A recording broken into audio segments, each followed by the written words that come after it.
channel. I hope you're all well. So in this video we are going to be reviewing the brand new DC Universe movie Aquaman. I got to watch this movie in 3D and it was fantastic because it is a very spectacular, amazing movie. So I would recommend watching it in 3D if you can. Also, if you guys have a showcase near you, I would recommend choosing their raspberry and yogurt flavoured popcorn. It is really, really yummy. I've never personally tried this before. I like to tell myself that it's kind of like a healthy alternative, but as an alternative, it is a great alternative to popcorn, so I would recommend having that. But anyway, let's get back to the Aquaman review. So this is definitely a self-contained Aquaman origin story. There's no Superman, there's no Batman, it's just all about Aquaman. And it's kind of his origin story all the way from birth to adolescence to adult.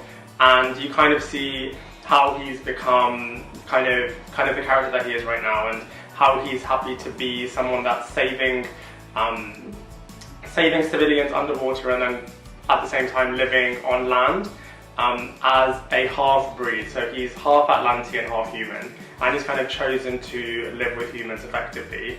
At the same time, he has a brother who's full Atlantean, and his brother's kind of like the evil character of this movie, and he wants to rule all of Atlantis. Atlantis is like an underwater world effectively, where there's a whole underwater like palace and people living there as Atlanteans, that are people that can breathe underwater effectively. And his brother wants to rule Atlantis and all of the world and become ocean master. So that's kind of his main kind of quest in this movie. And the only way to kind of stop his brother doing this is by winning the spear of King Atlan. So it's kind of like a journey movie of Aquaman and Princess Mera going around the world trying to find the spear of Atlan and trying to stop his evil brother from ruling the world effectively.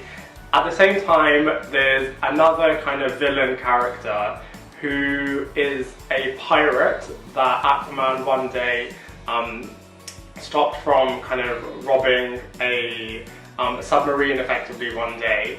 And for whatever reason, Aquaman decided not to save the pirate's dad and kind of just took all the civilians and kind of saved them.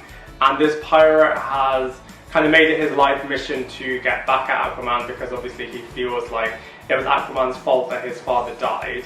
So it's kind of all these kind of different storylines going on, effectively with Aquaman trying to save the day and get the spear of Atlan and stop his evil brother and his other villain from kind of causing havoc effectively.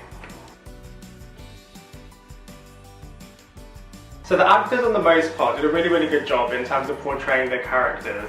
At times though, there were situations where I felt like the actors didn't really take the situation that they were in too seriously, and they couldn't kind of believe or kind of give a convincing portrayal. And for me anyway, that kind of, I don't know, that kind of made me like disconnect from it a little bit. Because I was like, well, if these actors aren't really taking their characters that seriously and they can't really believe this whole Atlantean situation, then it did have a bit of a disconnect. So whilst the performances and the actors and actresses themselves did a really, really good job, I did feel like there was just something missing comparatively to, you know, like a Marvel movie, where even though it is kind of ridiculous sometimes, they do kind of believe this world that they're in. So there was a slight disconnect, I suppose, in terms of the overall acting performance. But that said, you know, the cast is fantastic. Jason Mamoa does a fantastic job as Aquaman.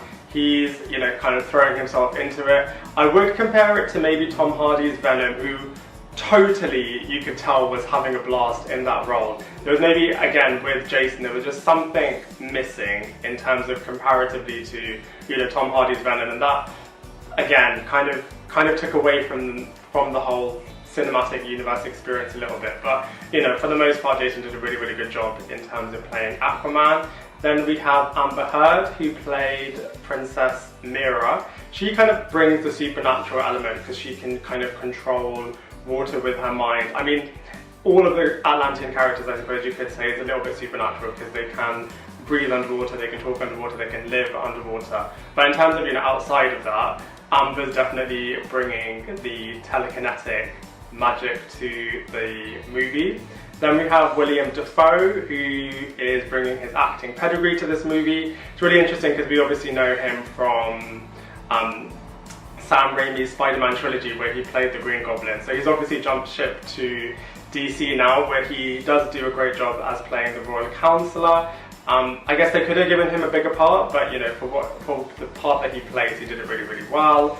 Then we have Patrick Wilson. He did a really, really good job in terms of playing the main villain here, and you can kind of really, really believe his, you know, desire to want to be Ocean Master and kind of take over the world. So he did a fantastic performance over here. And then we have Nicole Kidman, who is the mother of Aquaman and his brother, Queen Atlana. And yeah, again, she really, really took the role into her own, and it's really interesting because the first opening is her meeting a human, and it's really funny seeing kind of what that interaction is like, a human with an Atlantean. So she really, really plays that really, really well, and obviously Nicole Kidman is an amazing actress. So by and large, the actors did a really, really good job in terms of playing their characters, but I just felt like there was just something missing. And as a massive fan of Marvel movies and probably biased towards Marvel movies, I just felt like there was just something missing from the performances overall.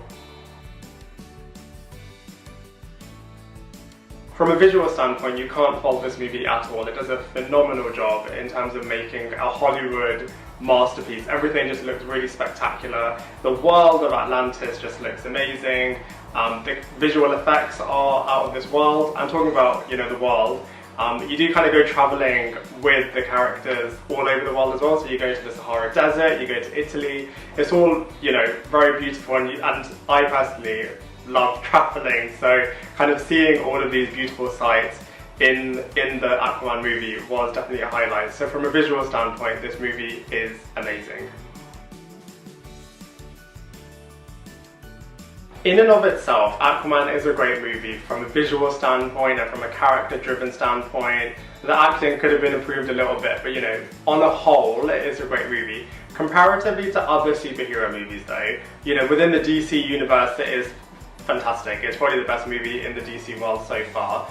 I just feel, from my point of view anyway, Marvel have just set the bar so high that it doesn't quite reach those levels. So comparatively to other movies, I personally didn't enjoy it as much as I did, you know, other superhero movies. But in and of itself, like I said, it is a great movie, so it's definitely worth a watch. Overall, this movie is really, really good, and I would recommend watching it in 3D with yogurt and raspberry flavoured popcorn if you can get it. It's probably the best thing to come out of the DC cinematic universe, and for that reason it gets a solid 7 out of 10 from me. And there you have it. Thank you very much everyone for watching my review of Aquaman. If you have any comments and suggestions of your own, please feel free to leave them in the comment section below, and I look forward to seeing you in my next video.